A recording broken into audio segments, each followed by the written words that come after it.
Hello, friends. Thanks for joining us today.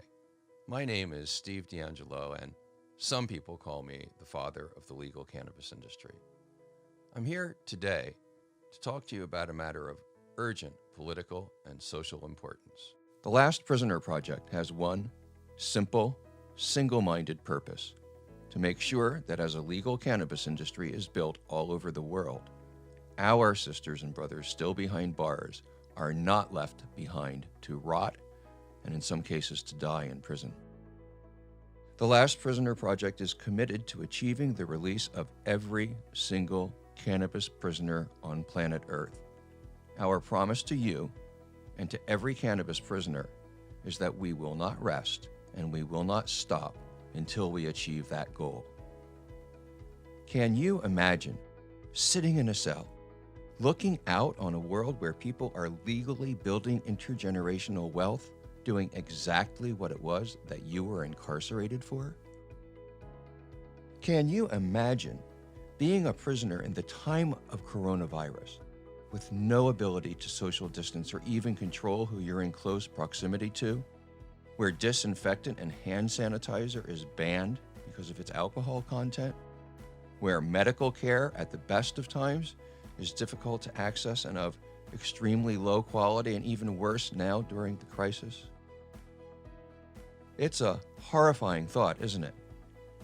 That's exactly the situation that more than 40,000 cannabis prisoners in the United States and hundreds of thousands more around the world are facing at this very moment.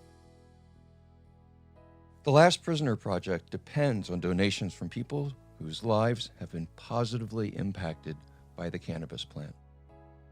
If cannabis is a part of your life, we are relying on you for the resources we need to protect and defend our constituents, our sisters and brothers, some of whom are serving life sentences without parole for cannabis, quote unquote, crimes. That means they will die in prison unless we get them out. They will die there just because they grew or sold some weed or fixed a vehicle that was used to smuggle cannabis. The good news is that we're making progress. In my almost 50 years of activism, I have never seen such a small organization build up such a big head of steam so quickly.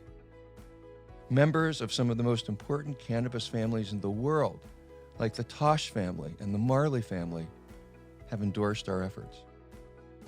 Creative artists from across the spectrum, Willie Nelson, Eric Rachmani, Revolution, Jim Belushi, Susan Sarandon, and many others, have become ambassadors for the Last Prisoner Project. And some of the most important brands in the new legal cannabis industry have stepped up to the plate to fund programs like our Prison to Prosperity program that trains prisoners and makes sure they have a decent place to come home to and finds them jobs in the legal cannabis industry.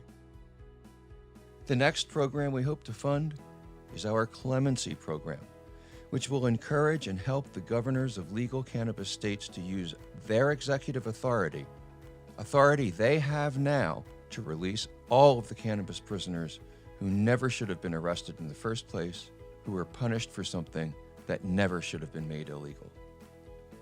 This isn't just a noble cause. This is something we can actually get done.